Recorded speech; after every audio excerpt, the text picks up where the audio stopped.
What's going on? What's going on? It's your man Diamond K in here, of course. The Diamond K Show on fire-tv.com. Thank you for joining me. Thank you for tuning in. The saga that has been between Bethune-Cookman University and Hall of Famer, Baltimore Raven Hall of Famer Ed Reed, now in the coaching space, it's been really fascinating to watch unfold. I think that several hard lessons should have been learned from this from both sides.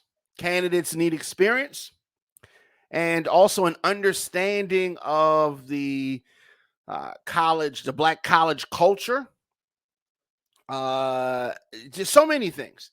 I think that the marriage between Bethune-Cookman and Ed Reed in principle has come to an embarrassingly and painful end. The Pro Football Hall of Famer, former University of Miami star Ed Reed will not be the next coach. Not be the next coach at Bethune-Cookman. I think it is to the detriment of the university, but there are a lot of things to unpack here. A lot of things to unpack. The official word of this annulment, the official word of this broken relationship came over the weekend when the university issued a statement effectively announcing the end of the infatuation. And this romance lasted all of 25 days. All of 25 days. So the university, the office of the president, posted a letter in which he announced pretty much that it's a done deal. It's a done deal. He says that first, let me begin by saying I was very proud of the manner in which our students handled themselves during yesterday's student gathering. Called it a student gathering. It was a lot more than a student gathering. And he continued, while social media and many other media outlets have seized on not continuing negotiations with Ed Reed, many of our students chose to use this moment. The students chose to use this moment to voice their concerns. Of course, he goes on, the interim president that issued this statement, to close the chapter on Mr. Reed. He was a tremendous player. Still, as we continue to observe him, we felt that his behavior was not aligned with the traditions of our founder, Dr. Mary McLeod Bethune, and the university. We have over 50 plus inquiries concerning our head coaching position. Try to act like a lot of people want to be there. And are very excited about our candidate pool. Many of them possess not only the knowledge of the game and the ability to assist in raising funds for the program, but still they are disciplined leaders who have demonstrated their steadfast commitment to our Christian values. Oh, yeah. Taking a lot of shots at Mr. Reed. They have the leadership skills to mold. Isn't that an interesting choice of words? Mold successful young men who are also student athletes.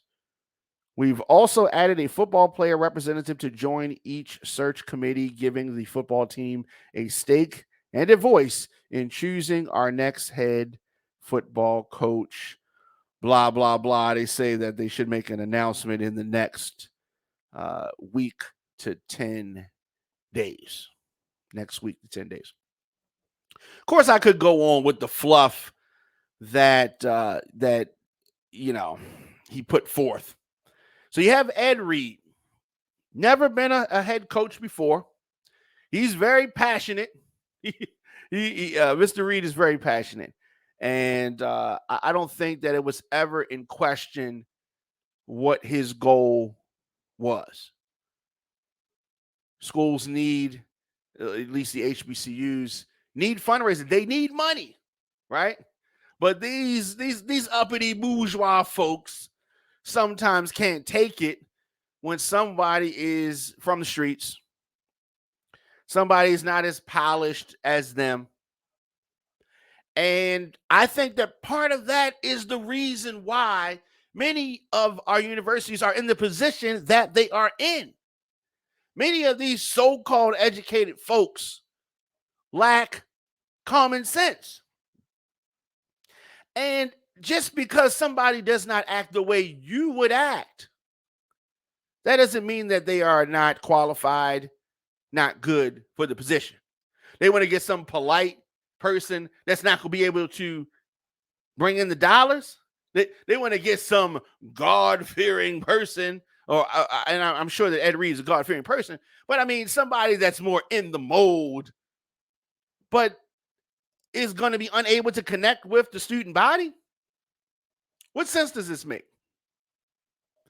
I don't know what the real goal of the interim president is. Do you want to raise money for the school? Do you want the football program to be successful? Do you want to continue to increase in enrollment? Do you want to be looked at as a laughing stock? This school faced accreditation problems years ago. Giving from and fundraising has gone from 12% down to 1%. There are a lot of things going on here. A lot of things going on. This university, of course, trying to move in the mold of Jackson State, and the success that they had with the legendary Deion Sanders. I thought that this was going to be a great opportunity for both the school and Ed Reed. But this fiasco is the first casualty for a historically Black university program in the post-Deion Sanders era. And of course, Deion Sanders has elevated his game, making more money. And that's what it always comes down to, money. That's what it's all about, money. So Bethune-Cookman was looking to try to catch some lightning in a bottle. They were trying to up their game, same way that Jackson State did with Deion Sanders. But instead of that happening, the university now has a lot of egg on their face, right? They have been embarrassed.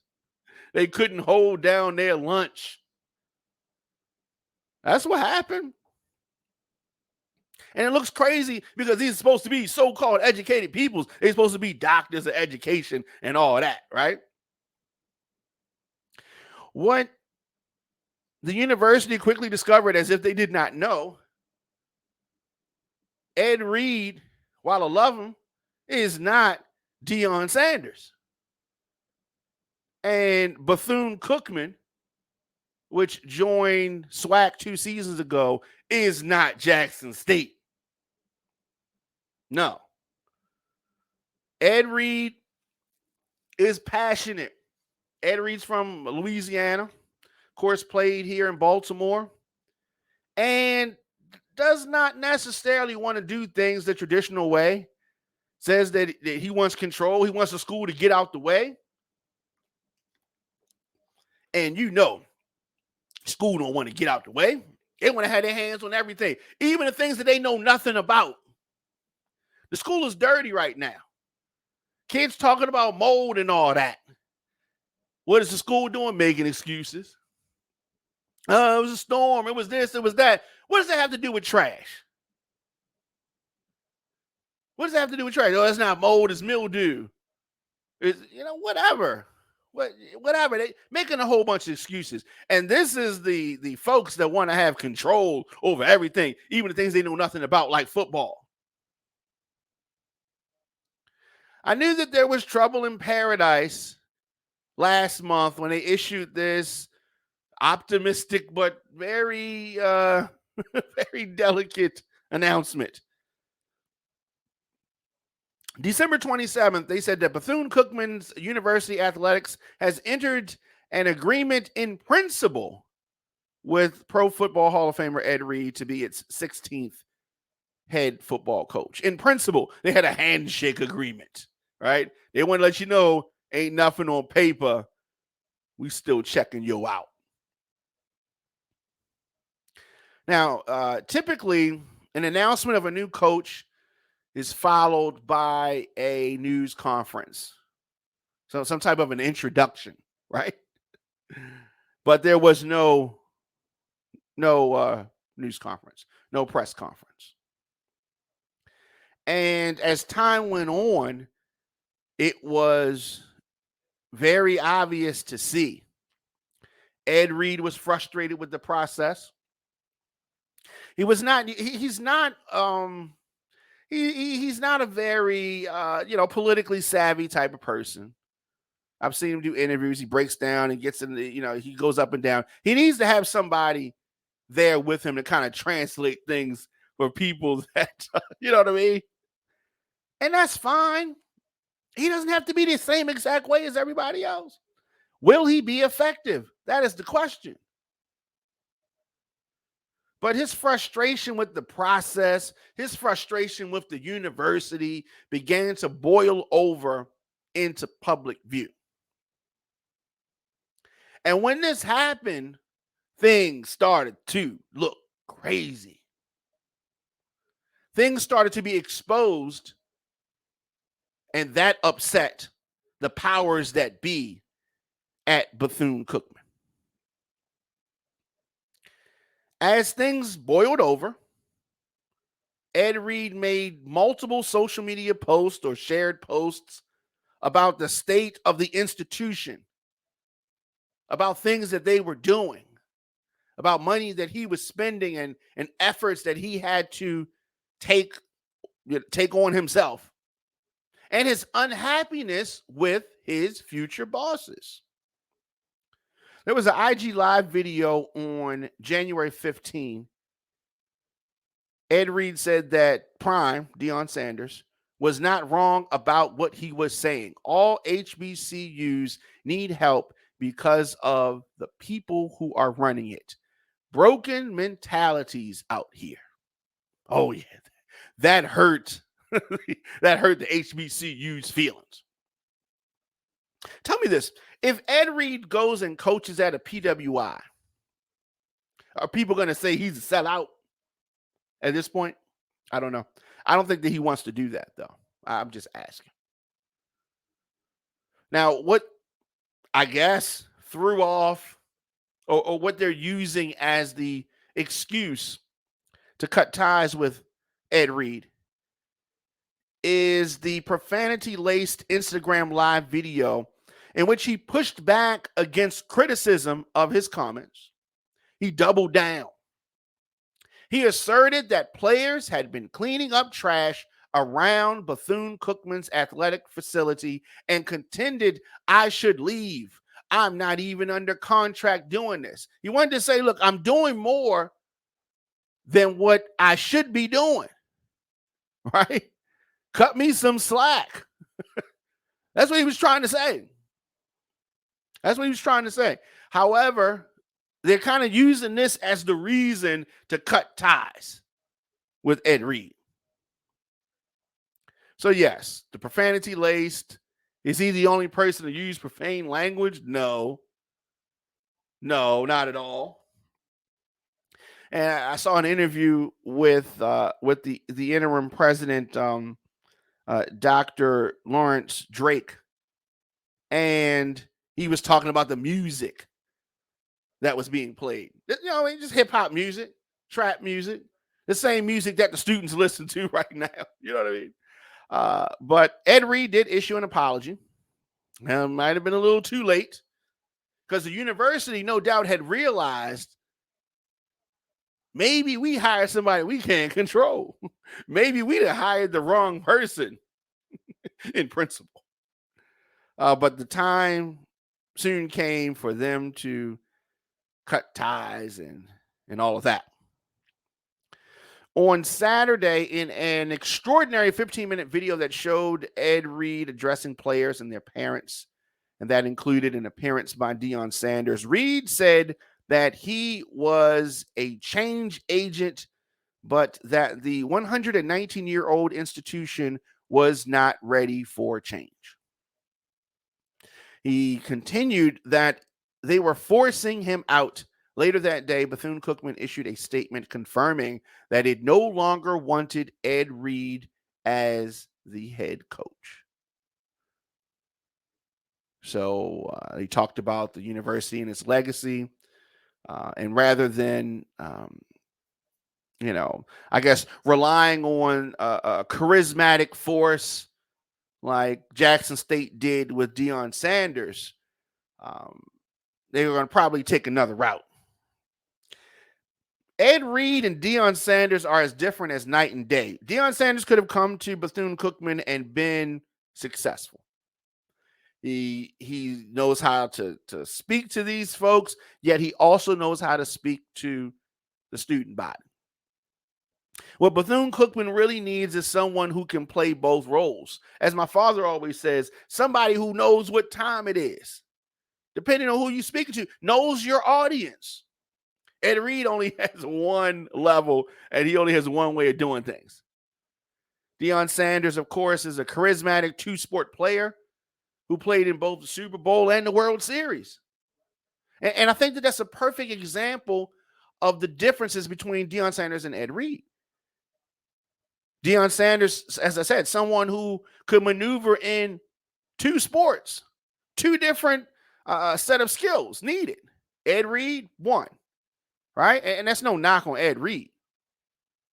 Deion Sanders also has maintained a high profile as a TV analyst and then as a coach. Once again, multiple worlds, able to do different things depending on who the audience is. Jackson State has deep roots in the SWAC. Deep roots. It's produced dozens of professional football players and 4 Hall of Famers. Like, they've been doing their thing, and I think that they're going to continue to do their thing. So SWAC, the Southwestern Athletic Conference, is a big deal in the sports world. Big deal. But there's a lot. There's a lot. Ed Reed, of course, was a standout player at the University of Miami. Had that Hall of Fame career here in Baltimore, the Ravens. Had a brief coaching stint with the Buffalo Bills. And at the time of this interaction with Bethune-Cookman, Reed had been a member of the Miami Hurricanes support staff for 3 seasons. Now, while some have criticized Deion Sanders for using his success at Jackson State to catapult himself to a job at the University of Colorado, Bethune-Cookman would have been Ed Reed's first opportunity to be a Division I football coach. I hope that this is not going to be his last opportunity, because Ed cares about the kids, in my Wu-Tang voice. Now, what Ed Reed, I hope, takes from this is that he needs to be, because he wants to help the children. And in order to help the kids, Ed Reed needs to get one of these coaching positions. And in order for that to happen, Ed Reed has to become more strategic, more of a diplomat, more of a politician if he wants to be a head coach. You got to play the game, Ed. Just because you're a Hall of Famer, just because you are a football great, that does not automatically qualify you to be a great coach. There's a lot of former players that are not going to be great coaches. Being a Hall of Fame player is one big part of it, but that's not the only part.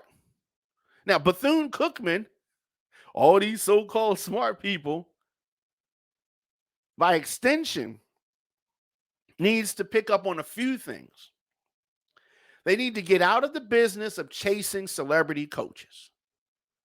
You need to find somebody who can really just coach, right?